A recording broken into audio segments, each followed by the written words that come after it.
Daylight strikes harshly in this valley of the White Mountain, Monte Alba. Bordered by the southern tip of the Sierra Madre, the humidity here hangs heavy during the months of June, July, and August. Come October to February, the air turns breezy and cool. A better time to view the town's stark beauty up close. This town is not about skyscrapers, fancy towers, or storied bridges. Its appeal is strictly down to earth. This is Montalban, the town of Monte Alba, the White Mountain. Montalban wishes to see a rise in tourism. Not tourism at any cost, but a guided and sustainable one, which both town officials and private groups are advocating. For years, Montalban suffered the fate of a forgotten town, but its rich cultural history and natural beauty survived and is now gaining national prominence. Sitting just outside Quezon City, its proximity adds to the attraction. In just 10 minutes, the surroundings turn rural, and the city's hustle and bustle seems far behind. In a particularly pastoral patch of Montalban sits a development that's fast becoming a favorite tourist destination. Avalon Zoo is an animal sanctuary that sits on a 7.5-hectare property of rolling hills. It's a sanctuary not only for the animals, but for the world-weary souls of city folk as well. You can see the zoo still has its very private touch to it. It's not really one of those commercial types of things. And maybe that explains why. It's when you come to the zoo, it's like, well, in the absence of a huge crowd, no? But assuming that the crowd is controllable, it's very private. This world-class site started as a holding place for someone's pets. Over the years, it grew into a zoological park with more than 3,000 animals of all types. From endemic, or unique to the Philippines, to foreign, from abundant to endangered. A visit to the zoo is a chance to expand our horizons, to see the diversity of creatures who share our world, and instill a love of animals in children.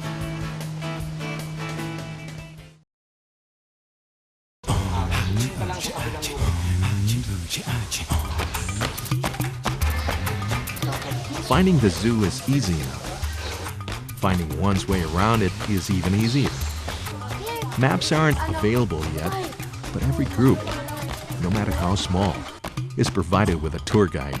Unlike other zoos, you just pay your ticket, pay for the ticket, you come in and roam, Here in this zoo, you come in, you're guided, and the tour guides will explain things to you. They're supposed to be knowledgeable and explain things to you. Because I don't want the children to go home and tell their mom that they saw this weird animal, but they forgot its name, and they're not sure whether it's this or that. I want them to go home and say, Mom, we learned something new today, We saw this animal, and this is its name, and it's this, and this is its habitat. And I think if I were the parent, I would feel that my kid had a good time and he learned something. With an emphasis on education, tour guides need to be well informed. Each guide goes through a stringent screening process with tests and interviews conducted over 4 stages. Only then are they allowed to conduct tours. Tours are held daily, and visitors can choose from several scheduled within the day. We have tour schedules, so we start at 8 o'clock in the morning, and then we have a 9 and a 10 o'clock schedule on a weekday. Then we also extend, if it's on a weekend, we have an 11 o'clock schedule, and then we resume at 1 o'clock in the afternoon, then we have a 2, 3, and a 4 o'clock schedule. There are strict rules to follow, however, in order to maintain the zoo's high standards and to protect the animals from injury and disease.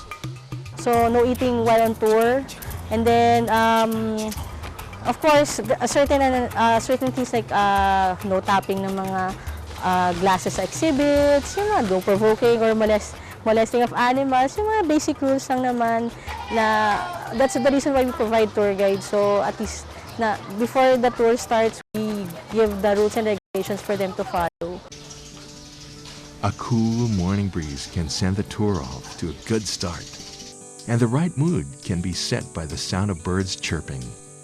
Birds claim their fair share of Avalon's grounds, and rightly so, since the root word avi means birds. From small to big, and even bigger, plain and fancy, sleepers, star performers. Birds here come in so many shapes and sizes. One doesn't know where to look. Source of Philippine pride is the hornbill.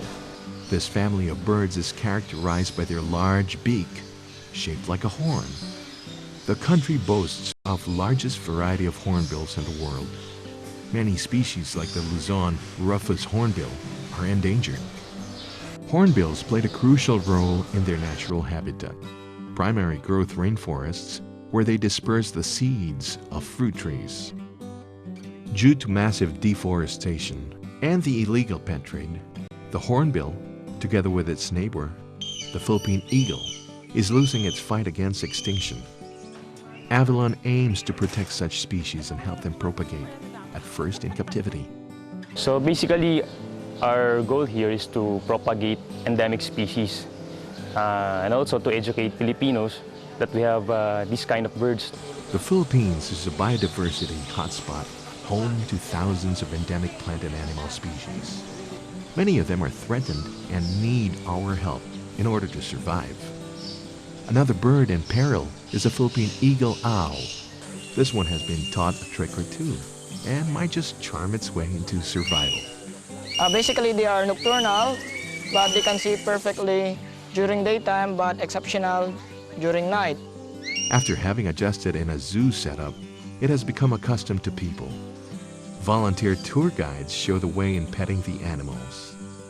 Eagles are basically carnivores and eat beef. Smaller birds, however, like the tiny Luzon bleeding heart pigeon, are mostly fruit eaters. Like its cousin, the Visayan bleeding heart and the extremely rare Negros bleeding heart. These pigeons sport a blood red spot on their chest. They are also known to commit suicide when in despair. Under the category of critically endangered is the Philippine cockatoo. Found only in the islands of Polillo and Palawan, they are a friendly, if dying, breed. To counter this, the zoo promotes captive breeding. The birds are free to choose their own mates, and a sign that a pair has emerged is when they start keeping each other company, preening each other's feathers, and feeding each other. Cockatoos may be common knowledge here, but most are surprised to learn there are otters in the Philippines.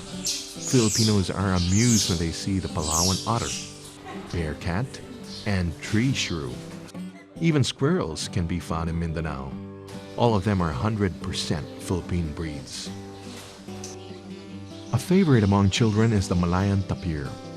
Belonging to the rhinoceros family, it has a snout that resembles an elephant and a body like that of a pig.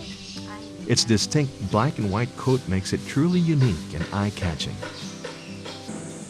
Another top attraction is a true holder of the badge, smallest monkey in the world. The pygmy marmoset comes from South America and is smaller than our own tarsier.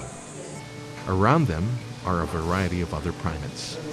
So we have around 20 kinds or species of primates.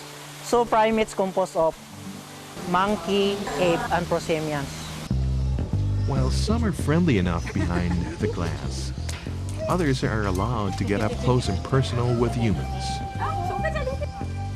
Maki, a Philippine macaque, is normally shy but playful with familiar faces, like that of Dr. Eli Maestro. Dr. Maestro is the resident veterinarian in charge of breeding the animals. She also oversees the tame animals who are suitable for petting. Just like the other tame animals, some have moods also. So we let them out, but we make sure that the animals in good condition. So before we let the visitors touch them and then take pictures with them, so we make sure that they're Ulap, the clouded leopard, is exactly what Winnie the Pooh's friend Tigger would look like, if he were real. After much prodding, Ulap has finally agreed to appear on camera. How is she feeling today? She's lazy. Just lazy, Yeah, not she's necessarily lazy. that she doesn't want to be. She's lazy, but inside, she's very agile, as I said. So she jumps in her cage, and he jumps into us also. But outside, she's kind of shy. Despite her moods, even zoo officials can't resist her charms, playing with her when there's a chance. What sharp teeth you had, Grandma? The zoo certainly has many attractions. J-Lo is an anaconda, unlike any other from the Amazon. If the movie version had nothing but killer instincts, this one is pure fun. The entertainment factor comes on strong, but is not the chief focus of the zoo. There are three basic concepts, or what you call objectives of the zoo. Of course, the very obvious one is the entertainment side of it. You come in here, all is nicely built. You have a good time, so definitely that's the entertainment. But the entertainment side actually is the third priority. The primary priority, which is not obvious to my visitors, is the conservation side. Yes, actually that's the number one. And the number two is the educational side of it. And the entertainment side of it is parang, it just comes naturally na lang with something that is well managed and nicely built. Medyo ano lang siya, makulit. Scientifically speaking, its pride and joy is a tiny lizard named Gracia, or in English, Grace. Gracia is the world's first gray monitor lizard successfully bred in captivity. Olivia, the mother, comes from the forested areas of Polillo Islands of Quezon Province. The Gray's monitor, locally known as Butan, is endemic to the Philippines, eating fruits and small animals, and is unique in being arboreal or tree-dwelling.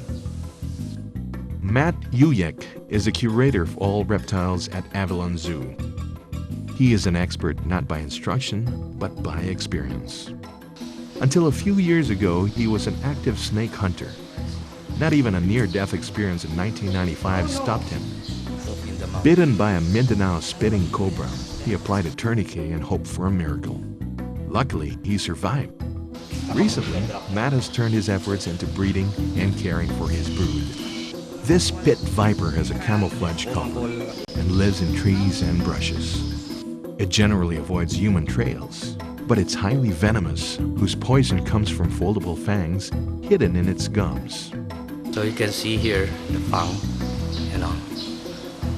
This is the fang and that's the venom coming out, You see the venom. It's not always a good day for the zoo residents. Sometimes they find themselves a bit under the weather. Due to a liver illness, the monitor lizard is suffering from anorexia. Liver supplements and force feeding are the recommended cure. Sometimes he doesn't agree though. Tending to sick animals takes a lot of patience, something Dr. Maya Husay has a lot in store. Dr. Husay is the veterinarian in charge of Avalon's own animal hospital. Today, Ikboy is getting his regular checkup.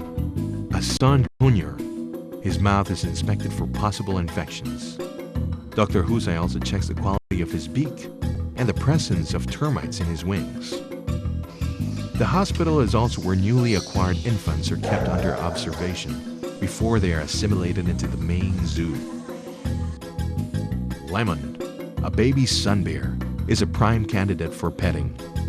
She is still very shy and needs to become more accustomed to people.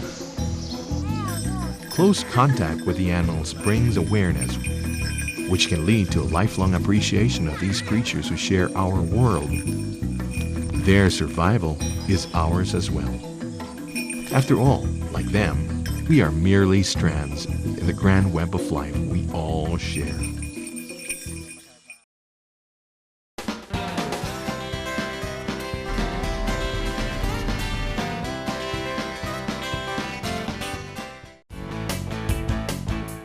Just 10 minutes down the road is the birthplace of rock climbing in the country, the Montalban Gorge and nearby Wawa Dam. Known for the many competitions and events held since the 70s, It is a landmark in the world of extreme sports. Less known are its scientific and historical significance. The twin mountains of Mount Pamitinan and Mount Binikayan form what is known as the Montalban Gorge. Declared a National Geological Monument, it was formed some 25 million years ago from the remains of shallow seas surrounding the area. The limestone formations were subjected to powerful tectonic forces, bringing it to its present location. The continued passage of water formed numerous caves and channels. Man-made shafts were later added to explore the potential of power generation, flood control, and supplying water.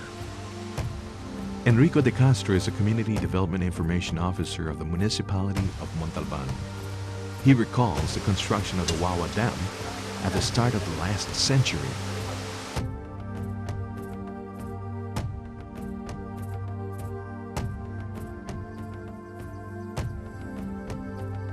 Realizing its current potential as a tourist destination, town officials are carefully drawing up plans to develop the spot in a way that protects and respects its natural beauty.